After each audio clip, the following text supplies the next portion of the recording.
Bismillahirrahmanirrahim. Assalamualaikum warahmatullahi wabarakatuh.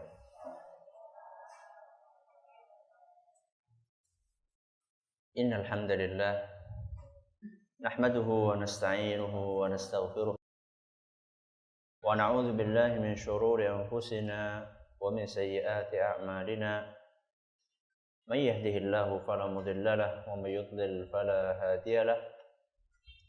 وأشهد أن لا إله إلا الله وحده لا شريك له وأشهد أن محمدا عبده ورسوله يا أيها الذين آمنوا اتقوا الله حق تقاته ولا تموتن إلا وأنتم مسلمون يا أيها الناس اتقوا ربكم الذي خلقكم من نفس واحدة وخلق منها زوجها وبث منهما رجالا كثيرا ونساء واتقوا الله الذي تساءلون به والأرحام إن الله كان عليكم رقيبا يا أيها الذين آمنوا اتقوا الله وقولوا قولا سديدا يصلح لكم أعمالكم ويغفر لكم ذنوبكم ومن يطع الله ورسوله فقد فاز فوزا عظيما أما بعد فإن أصدق الحديث كتاب الله وخير الهدى هدى محمد صلى الله عليه وسلم وشر الأمور محدثاتها وكل بدعة ضلالة. Kita panjatkan puja dan puji syukur kehadirat Allah Tabaraka wa Ta'ala. Pada kesempatan pagi menjelang siang yang berbahagia kali ini, kita kembali diberi kekuatan, kesehatan, hidayah serta taufik dari Allah Jalla wa Ala, sehingga kita bisa kembali menghadiri pengajian rutin Senin pagi di Pondok Pesantren Tunas Ilmu di Desa Kedung Buluh, Purbalingga ini. Kita berharap semoga Allah Tabaraka wa Ta'ala berkenan untuk melimpahkan kepada kita semuanya ilmu yang bermanfaat, sehingga bisa kita amalkan sebagai bekal untuk menghadap kepada Allah Jalla wa Ala. Amin ya Rabbal. Salat dan salam semoga senantiasa tercurahkan kepada junjungan kita Nabi besar Muhammad sallallahu alaihi wasallam, kepada para sahabatnya, keluarganya dan umatnya yang setia mengikuti tuntunannya hingga hari akhir nanti. Ibu-ibu sekalian yang kami hormati dan juga segenap pendengar radio Bas FM di Solo Tigo dan sekitarnya, para pendengar radio Roja di Jakarta, di Bandung, di Lampung dan dimanapun Anda berada, para pendengar radio Muslim di Jogja dan sekitarnya, serta para pemirsa Yufid TV dimanapun Anda berada.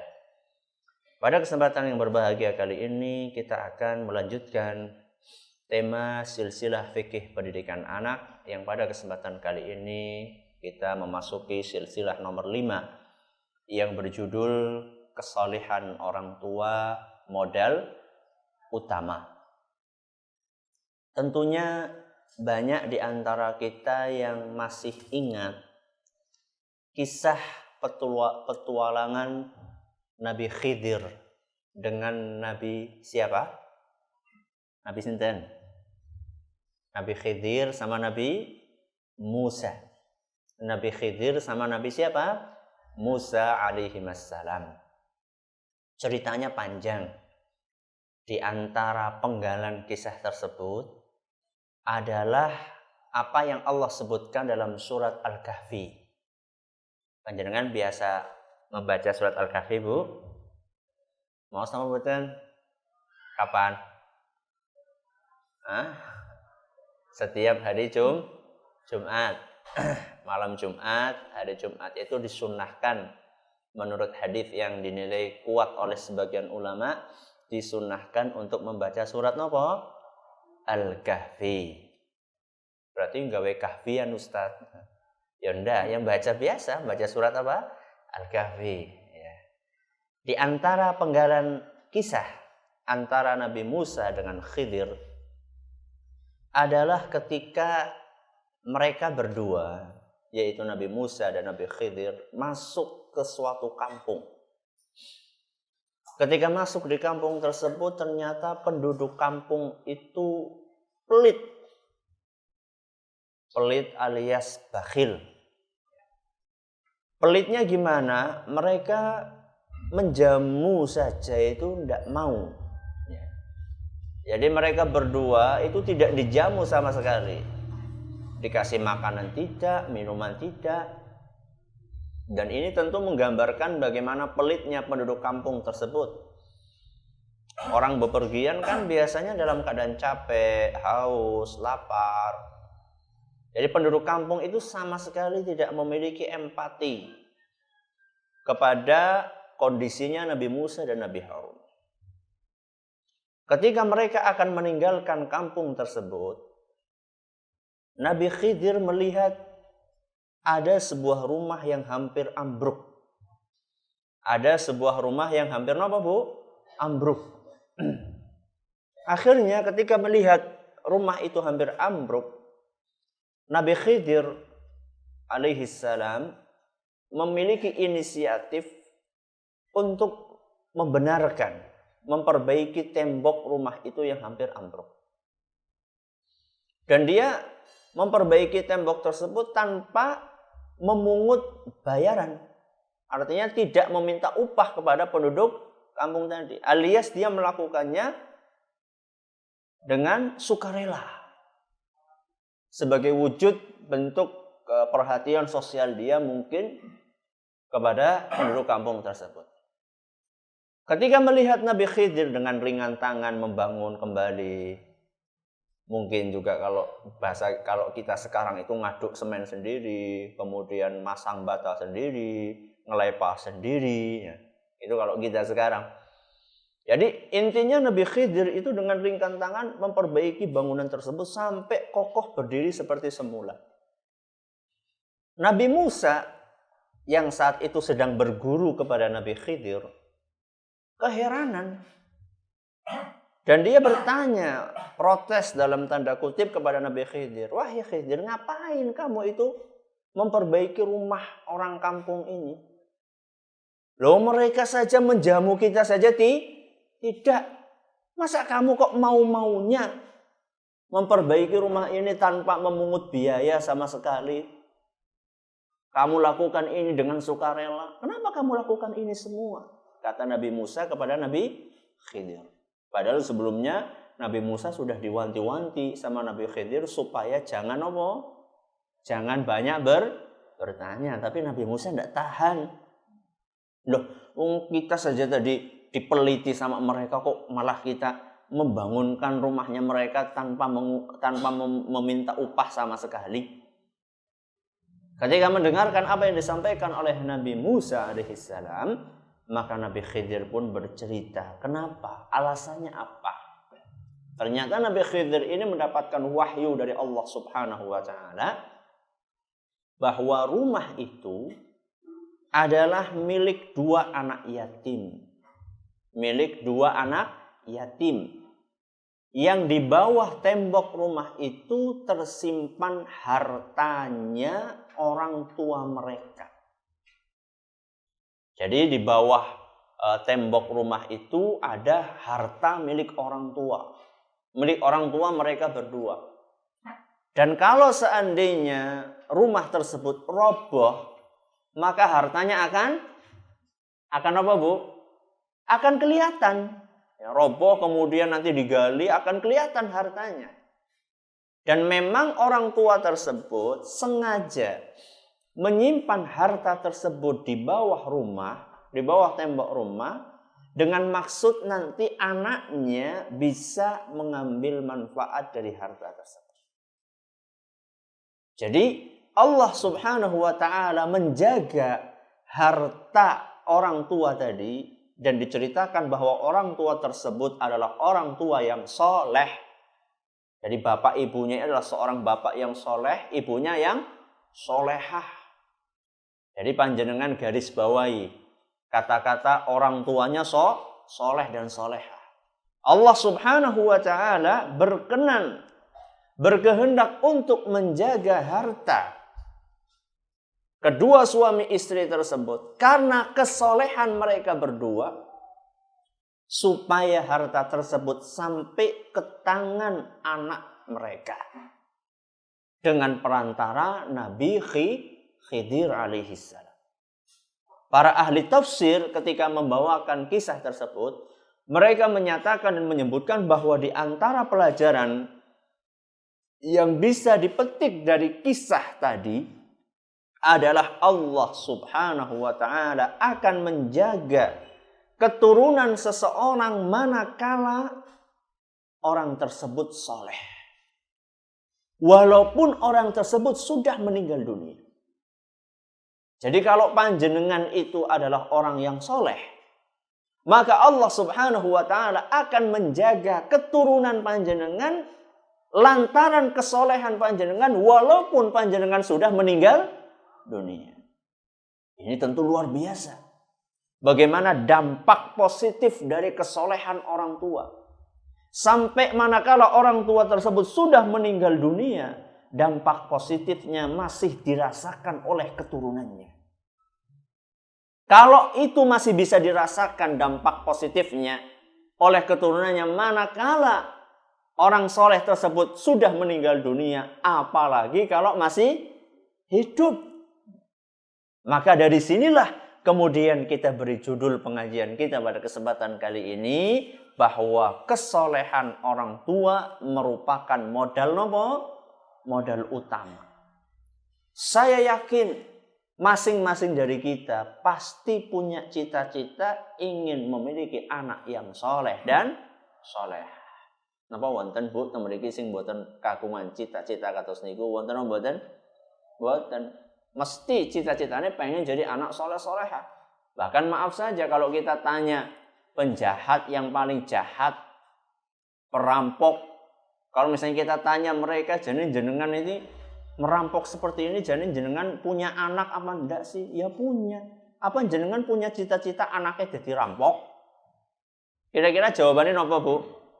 Yora yo, masa jadi rampok? Padahal dianya apa? Rampok. Ya. Atau kita cari misalnya pencuri atau pembunuh, ya.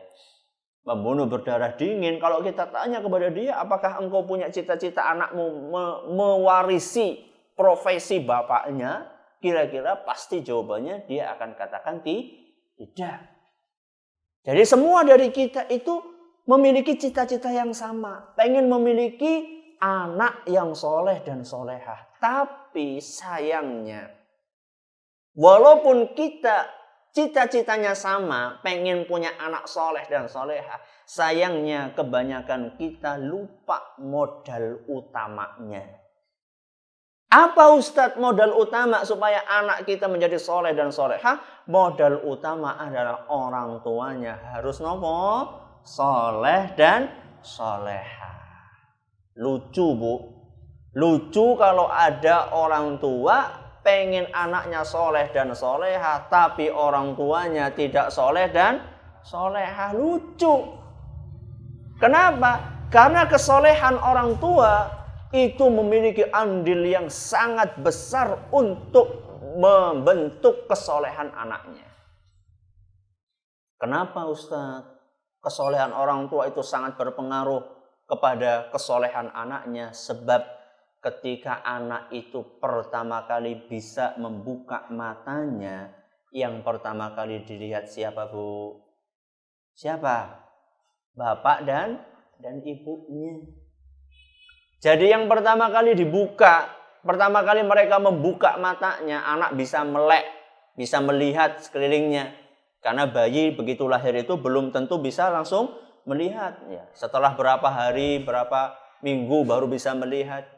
Ketika si anak tersebut pertama kali membuka matanya, melihat dunia yang ada di sekelilingnya, yang pertama kali dilihat adalah orang tuanya. Manakala dia melihat, Masya Allah, bapaknya rajin ngaji, ibunya rajin sholat. Kira-kira yang akan terekam di dalam benak anak itu yang baik, napa yang jelek Bu? Yang baik. Pertama kali dia membuka matanya, dia lihat ke sebelah kanan, Masya Allah, bapaknya sedang ngaji. Lihat sebelah kiri, Masya Allah, ibunya sedang sholat. Ngelihat ke sebelah depan, ternyata ada kakaknya sedang belajar. Luar biasa. Pertama kali yang direkam di dalam otak si anak adalah sesuatu yang baik-baik. Tentu itu berbeda kasusnya kalau misalnya pertama kali buka sebelah kanan bapaknya lagi main gaplek. Pertama kali buka deleng sebelah kanan bapaknya lagi dolanan gaplek. Sebelah kiri ibunya lagi kenapa, Bu? Lagi nonton TV. Lagi nonton sinetron. Kemudian lihat sebelah sana ternyata kakaknya lagi main PS. Kira-kira itulah yang akan terekam di dalam benak si bayi yang masih bersih dan masih suci tersebut. Maka inilah letak urgensi kesolehan orang tua di dalam mendidik anak. Sebab anak pertama kali membuka matanya yang akan dilihat adalah orang tuanya. Maka dari sinilah kemudian Nabi kita SAW menjelaskan bagaimana dampak perilaku orang tua sampai bisa merubah agama si anak. Saking dahsyatnya pengaruh orang tua.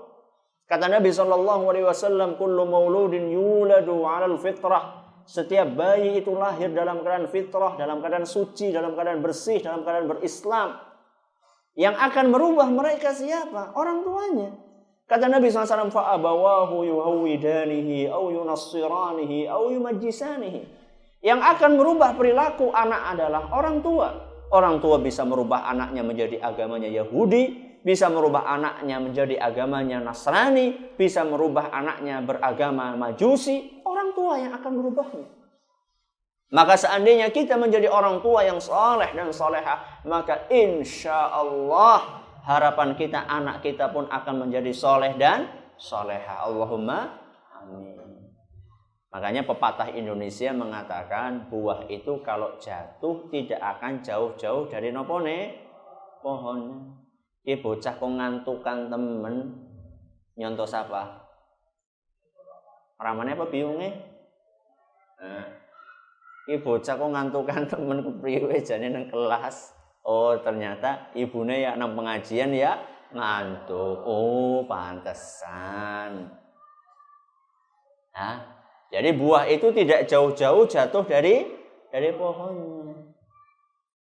Itu mayoritas. Ya, itu mayoritas. Kadang-kadang ya ada buah yang jatuh ada buah yang jatuh jauh dari pohonnya. Wonten apa mboten? Wonten. Kenapa, Bu? Kok bisa? Wonten apa mboten, Bu? Napa? Dikawa codot. Digawan apa? Codot, kampret, ya, dibawa ke lelawar. Ya, bisa. Tapi itu kan tidak banyak. Kebanyakan buah itu jatuh di bawah pohonnya. Nah, kasus-kasus yang seperti itu, kasus-kasus aneh seperti itu, buah dibawa oleh kelelawar, atau misalnya ada angin lisus, ya, ada angin puting beliung sehingga buah pohon itu dibawa angin jatuhnya entah kemana. Ya, pohonnya di Purbalingga jatuhnya di Purwokerto misalnya, mungkin. Tapi itu kan kasus sedikit. Ya. Dan kasus yang sedikit itu seperti contohnya misalnya Nabi Nuh alaihi salam. Putranya beriman apa mboten? Enggak, putranya Nabi Nuh itu tidak beriman. Bahkan Allah Subhanahu wa taala menghukum putranya ditelan oleh ombak banjir yang sangat besar. Artinya Nabi Nuh alaihi salam itu putranya meninggal dalam keadaan tidak husnul khatimah. Karena meninggal dalam keadaan tidak beriman. Loh Ustaz, Nabi Nuh kan soleh. Betul, Nabi Nuh soleh. Kita tidak meragukan lagi kesolehannya Nabi Nuh alaihi salam. Tapi satu hal yang bisa kita ambil pelajaran di sini bahwasanya usaha sebesar apapun yang bisa kita lakukan itu semuanya kembali keberhasilan tidaknya kembalinya kepada taufik dari siapa, Bu? Dari Allah Subhanahu wa taala. Jadi kita tetap berusaha untuk memperbaiki diri, menjadikan diri kita soleh dan solehah, dengan harapan anak kita pun akan meniru orang tuanya sambil kita mengiringi usaha kita dengan doa. Contohnya gimana Ustadz? Saya bawakan ada 3 contoh aplikasinya. Bagaimana kita menerapkan kesolehan orang tua sehingga nanti akan berdampak kepada kesolehan anak. Contoh yang pertama. Kalau misalnya kita ingin anak kita rajin untuk sholat 5 waktu. Pengen membuatkan Bu? Pengen. Siapa yang tidak bangga, siapa yang tidak seneng punya anak rajin sholat. Kalau misalnya kita pengen seperti itu, maka kita pun harus ngasih contoh. Ya. Bagi orang tua, bagi suami, bagi bapak, ketika dia menyuruh anaknya untuk sholat, ya dia ikut sholat. Dia menyuruh anaknya untuk berangkat ke masjid. Iya, dia ikut kemana? Ikut ke masjid. Jadi jangan sampai dia menyuruh anaknya di masjid malah nengumah dolanan darah apa perkutut. Atau si ibu misalnya menyuruh anaknya, Dok, ayo wis mangsane maghriban, kok urung sholat. Tapi ibunya tetap baik duduk di depan TV. Ya, anak itu kan sekarang semakin mundur, semakin ini anak itu semakin pinter. Ya. Dia semakin pinter, dia semakin bisa menjawab apa yang dikatakan oleh orang tuanya. Suatu saat nanti bisa saja si anak mengatakan, moh ibune anu jarkoni. Ibune anu jarkoni ngajar ora gelem nglakoni. Ibune kudu ngongkon-ngongkon tok. Ngongkon sholat tapi ibune ora sholat. Ya suatu saat akan seperti itu. Jadi kalau misalnya kita ingin anak kita menjadi anak yang soleh, rajin sholat, solehah rajin sholat, maka kita pun harus mencontohkan. Kadang-kadang kita terkendala seperti itu. Kita punya santri, kita punya anak-anak, TPA. Setiap hari berusaha untuk kita sadarkan, ayo anak-anak rajin sholat. Ternyata ketika kita tanya bagaimana, kalian kenapa tidak sholat? Bapak ibu kami tidak sholat. Waduh, ini sulitnya di sini. Setiap hari di kelas sama ustadz sama ustadzah dinasehati supaya anak tersebut rajin sholat. Selalu ditanya siapa yang sholat 5 waktu hari ini. Tapi kenyataannya di rumah dukungannya sangat minim. Orang tuanya tidak memberikan contoh yang baik buat anaknya. Nah ya saya tanya, lebih lama mana anak berada di rumah atau di TPA? Lebih lama mana Bu? Lebih lama di rumah. Di TPA paling sejam, 1,5 jam itu sudah paling lama. Dikasih nasihat bolak-balik. Tapi pulang ke rumah, ternyata dia tidak mendapatkan contoh dari orang tuanya. Sehingga akan sulit sekali. Perlu adanya sinergi, perlu adanya kerjasama yang baik antara orang tua dengan pihak guru, ustadz-ustadzah. Jadi ketika ustadz-ustadzahnya sudah mengajarkan supaya menjaga sholat waktu, mestinya orang tuanya pun juga berusaha untuk mencontohkan hal tersebut. Sehingga ada klop, cocok antara apa yang diajarkan oleh ustadz dan ustadzah di kelas dengan apa yang dipraktekkan oleh orang tua di rumah. Ini contoh yang pertama. Kalau kita ingin anak kita rajin sholat 5 waktu. Contoh yang kedua. Kalau misalnya kita pengen anak kita rajin untuk membaca Al-Quran. Kalau kita memang ingin anak kita rajin membaca Al-Quran, maka kita harus siap untuk menyediakan milieu kondisi rumah yang mendukung hal tersebut. Kita pengen anak kita rajin ngaji, maka kita harus meramaikan rumah kita dengan ayat-ayat suci Al-Quran. Jadi kita harus menyediakan kondisi, situasi, lingkungan, milieu yang mendukung cita-cita kita.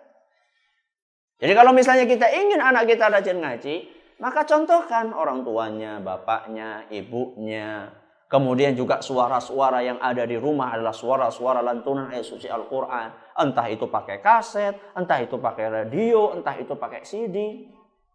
Ada sebagian orang tua yang Masya Allah punya cita-cita mulia, anaknya rajin ngaji dan itu cita-cita yang baik. Tapi kadang-kadang lupa setiap harinya dihabiskan waktunya untuk membaca koran sampai berjam-jam.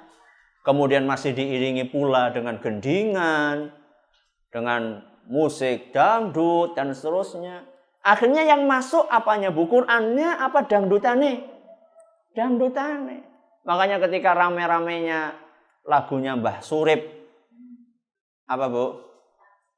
Kok apal Bu? Tak gendong, nah, tak gendong. Masya Allah, saya ketika lagi nyapu di depan pondok itu, lewat anak TK nyanyi bareng-bareng tak gendong kemana-mana. Ya Allah, ini bocah. Saat itu saya tidak paham ini kok apa ini kok bolak-balik ada anak lewat lagunya tak gendong. Bocah SD liwat tak gendong. Bocah SMP liwat tak gendong. Ini apa? Baru kemudian setelah sekian hari saya tahu, oh itu lagu yang lagi ngetren. Coba saya tanya Bu, apa mungkin si anak itu hafal lagu tak gendong itu karena orang tuanya sing mulang anak tersebut pakai papan tulis di rumah, dituliskan lirik lagunya gele ya, latihan ya kayak latihan lagu Indonesia Raya, latihan nyanyi tak gendong. Liriknya ini, bait pertama ini. Apa seperti itu Bu? Kurang gawean.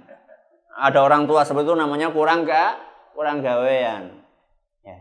Karena apa? Kenapa anak bisa hafal? Karena setiap hari disetelkan radio di rumahnya dan isi radionya lagu nopo? Tak gendong. Coba kalau misalnya yang disetel setiap hari Al-Quran. Kira-kira yang akan membekas di dalam benak anak kita nopo? Ya Al-Quran. Dan itu banyak orang yang sudah mencoba. Ya sekedar contoh saja. Ya. Saya di rumah biasanya radio yang saya setel, radio yang isinya Al-Quran, pengajian. Setiap harinya itu full. Kecuali kalau pas lagi sholat ya dimatikan.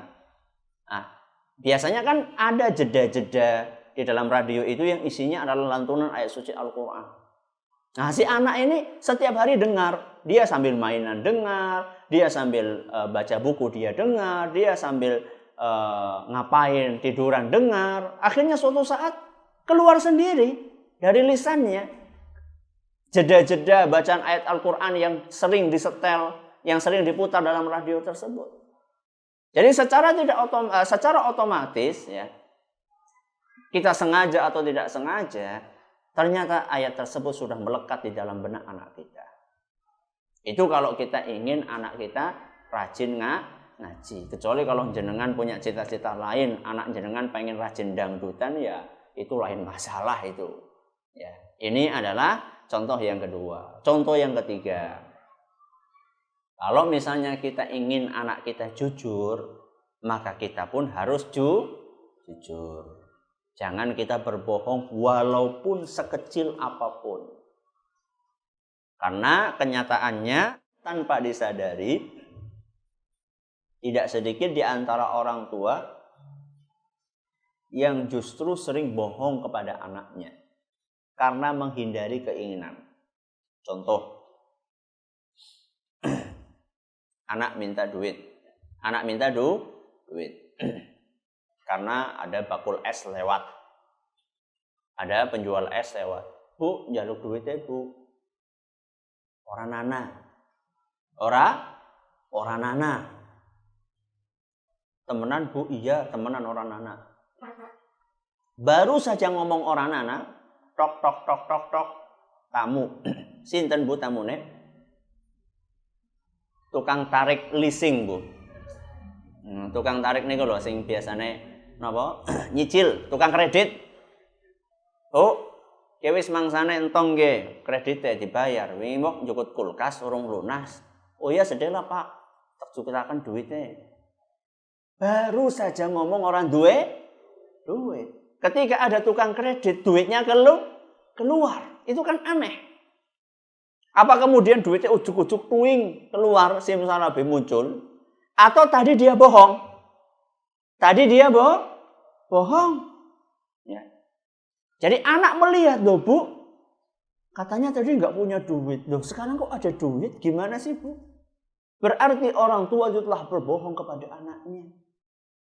Loh terus gimana Ustadz? Masa saben-saben anak minta jajan, minta duit, kita kasih? Oh tidak seperti itu. Ya, bukan setiap anak minta duit kita kasih, kita lihat juga apa kebutuhannya. Kalau kita ingin anak kita menjadi anak yang baik, kita tidak perlu berbohong. Kita jelaskan sama anak bahwa, "Nak, ibu punya duit. Ibu memang punya duit sekarang, tapi duit itu akan untuk bayar utang. Jadi kalau misalnya duit ini kamu pakai jajan terus, nanti kita nggak bisa bayar." Dijelaskan sama anak dengan jujur. Kalau kita ingin anak kita jujur, kita harus juga mencontohkan perilaku jujur sama anak kita. Loh yo, bocah yo umur semono urung paham Ustaz. Nah ini masalahnya. Banyak di antara kita itu menganggap anak kita tidak, selalu anak kita tidak bisa paham. Akhirnya betul-betul nganti gede orang paham. Seharusnya walaupun dia masih kecil, kita sedikit-sedikit kita jelaskan dengan bahasa yang mudah dicerna. Ya wajar kalau misalnya anak menangis itu wajar. Ya pertama kali nangis itu wajar, enggak apa-apa. Jadi jangan sampai gara-gara nangis, ya wis lah daripada nangis, nyah. Akhirnya kita memberikan sesuatu karena anak nangis. Anak jadi tahu, oh berarti senjatane ben duwe duit kudu nangis. Akhirnya nganti gede anak apa-apa nangis. Kenapa? Karena dari kecil kita biasakan dia. Maka sebagai orang tua, walaupun kita memiliki rasa kasih sayang kepada anak kita harus memiliki sifat tegas. Tegas itu tidak mesti berarti dan berkonotasi kasar, tidak. Tegas itu adalah punya prinsip. Kalau enggak ya enggak. Tadi kan pagi sudah diberi sangu. Ya, tidak mesti kamu itu siang minta, sore minta, malam minta. Sudah sekali saja. Tidak. No, nangis, enggak apa-apa, nangis. Ya. Kalau tidak ya tidak. Itu namanya tegas. Enggak usah bentak-bentak. Boten, tidak, Nak. Ora ya ora gitu loh. Jadi jangan kemudian ketika nangis kemudian wah melas dan seterusnya. Jadi ini melatih jujur. Contoh yang lain misalnya biasanya bapak-bapak ini. Biasanya bapak-bapak yang melakukan. Ya. Nanti Bapak ini mau sare. Kalau misalnya nanti ada tamu, bilang ya, Bapak lagi keluar, lagi pergi. Bohong no mboten? Bohong. Ya. Jadi akhirnya si anak itu tok sinten? Tamu sinten? Kula nyari siapa, Pak? Nyari Bapak. Oh, tadi Bapak lagi istirahat. Sebelum istirahat bilang, Bapak sama saya katanya kalau ada tamu supaya bilang Bapak lagi pergi. Akhirnya terbongkar nggih, Bu nggih. Jadi hati-hati ya. Jangan kita membiasakan anak kita bohong. Jadi bilang saja kalau misalnya nanti ada tamu bilang saja Bapak lagi istirahat. Nanti insya Allah bisa ditemui jam sekian. Jadi ajarkan anak sesuai dengan kejujuran. Jangan kita biasakan anak kita untuk bohong. Dan di sini saya kasih contoh di sini ketika orang tua akan pergi ke kantor misalnya. Sudah jam 7, harus masuk jam 7, itu jam 7 kurang 1/4, sudah mau berangkat kok anak rewel, minta diajak jalan-jalan sama bapaknya. Biasanya kan orang-orang wah sini lagi sudah mepet waktunya kok jalan-jalan, kok enggak pas temen minta waktunya untuk jalan-jalan. Banyak di antara ayah biasanya yang berangkat ke kantor, itu dia berbohong kepada anaknya. Sebentar nak, Bapak cuma sebentar saja. Cuma ke sana sebentar saja. Akhirnya ketika anaknya sudah terlepur, iya temenan loh Pak sebentar, iya sebentar. Ternyata sebentarnya nganti sore. Setiap hari seperti itu. Akhirnya yang tercetak di dalam benak si anak bahwa Bapak ini suka bohong. Yang dilakukan bagaimana? Ngomong saja, Nak. Ini Bapak jam 7 kurang 1/4 harus berangkat ke kantor. Jadi kalau misalnya kamu minta jalan-jalan, waktunya sekarang enggak pas. Kalau kamu minta jalan-jalan tadi pagi jam 6, ya. Atau nanti setelah Bapak pulang dari kantor, kamu minta jalan-jalan enggak apa-apa. Anak nangis, ya enggak apa-apa. Jadi nangis itu enggak mesti kalau nangis itu harus segera dituruti apa yang dilakukan, tidak. Apa yang diinginkan enggak mesti. Jadi kalau kita ingin anak kita jujur, maka mari kita mulai dari diri kita. Yang terakhir, sekedar untuk renungan penutup, tidak ada salahnya ibu-ibu dan para pendengar serta para pemirsa dimanapun Anda berada, kita putar ingatan kita beberapa puluh tahun yang lalu. Ketika sarana informasi dan telekomunikasi itu sangat terbatas. Kita ingat-ingat dulu 20 tahun yang lalu ketika kita belum punya HP, ketika televisi itu cuma ada satu, di mana? Di balai desa. Kita ingat-ingat masa dulu ketika listrik juga belum terlalu masuk ke dalam kampung.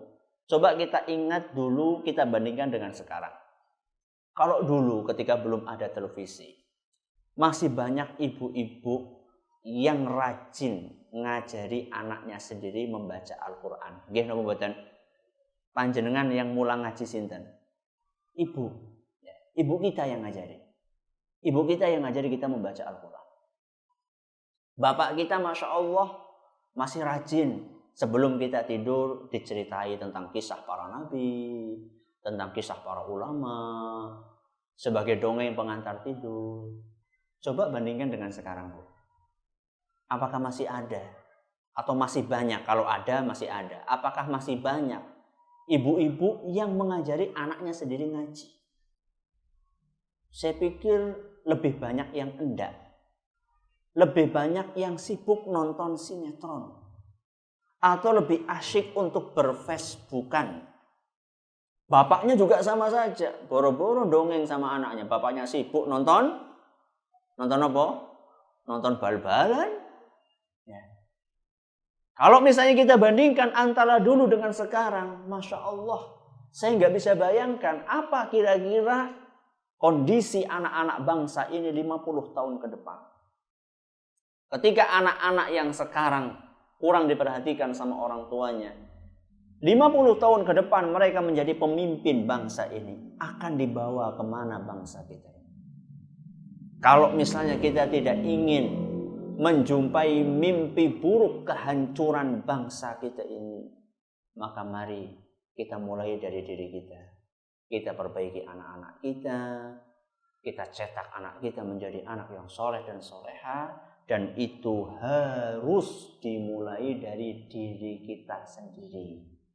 Kalau kita ingin anak kita soleh dan soleha, maka mari kita tingkatkan kesolehan kita sebagai orang tua. Semoga yang sedikit ini bermanfaat. Terima kasih atas perhatiannya. Mohon maaf segala kurangnya. Kita tutup. Subhanakallahumma wa bihamdika asyhadu an la ilaha illa anta astaghfiruka wa atubu ilaik. Wassalamualaikum warahmatullahi wabarakatuh.